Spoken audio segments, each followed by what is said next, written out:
कभी सोचा है कि कोई बहुत ही मुश्किल बात, जैसे कि चांद पर जाना, उसे समझाने का सबसे अच्छा तरीका एक बच्चों की कहानी हो सकती है? आज हम बिल्कुल ऐसी ही एक कहानी में गोता लगाएंगे जो यही कमाल का काम करती है। हर बड़ी खोज की शुरुआत ना एक छोटे से सवाल से होती है। इस कहानी में भी एक बच्ची है, रानी, जो पूछती है, अम्मा, चांद कितनी दूर है? और बस यही सवाल हमें एक शानदार सफर पर ले जाता है। तो हमारे पहले हिस्से में हम रानी से मिलते हैं। वो सिर्फ एक जिज्ञासु लड़की नहीं है, बल्कि उसकी यही जानने की इच्छा पूरी कहानी का इंजन है, जो हमें सीखने की राह पर आगे बढ़ाती है। कहानी की शुरुआत में ही हम सीधा रानी के मन में झांकते हैं। उसके ये कभी न खत्म होने वाले सवाल, जैसे आसमान नीला क्यों है, ये सिर्फ बच्चों वाली जिज्ञासा नहीं है, बल्कि ये कहानी की नींव रखते हैं, ज्ञान की खोज। ये एक ऐसा पल है जिससे हम सब जुड़ सकते हैं, है ना? अपनी माँ की लोरी सुनकर रानी चांद के बारे में सोचते सोचते सपनों में खो जाती है। घर का ये छोटा सा प्यारा सा सीन एक बहुत बड़े एडवेंचर की जमीन तैयार करता है। अब कहानी एक निजी सपने से हटकर एक राष्ट्रीय उपलब्धि की तरफ एक बड़ा मोड़ लेती है। चलिए देखते हैं कि कैसे ये किताब एक बच्चे की जिज्ञासा को एक ऐतिहासिक पल से जोड़ देती है। देखो रानी, भारत चांद पर है। उसके भाई प्रतीक की ये जोशीली आवाज कहानी में एक जबरदस्त मोड़ लाती है।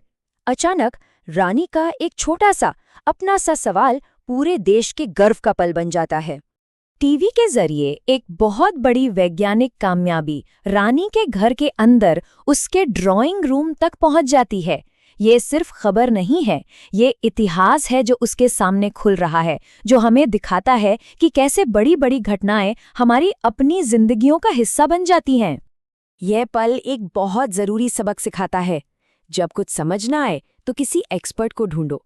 रानी और प्रतीक का एक साइंटिस्ट से मिलने का फैसला बच्चों को यह सिखाता है कि जवाब ढूंढने के लिए खुद कोशिश करनी चाहिए। और यही कहानी अपने सबसे अहम पड़ाव पर पहुंचती है।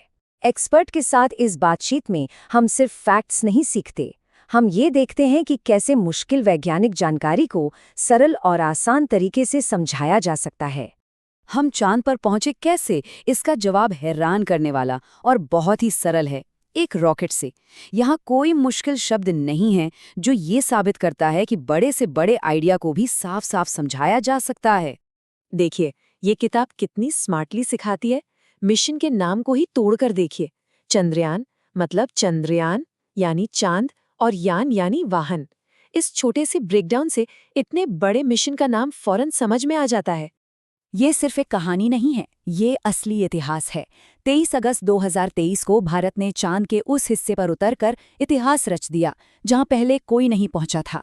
ये सच कहानी को एक यादगार और गर्व भरे पल से जोड़ देता है।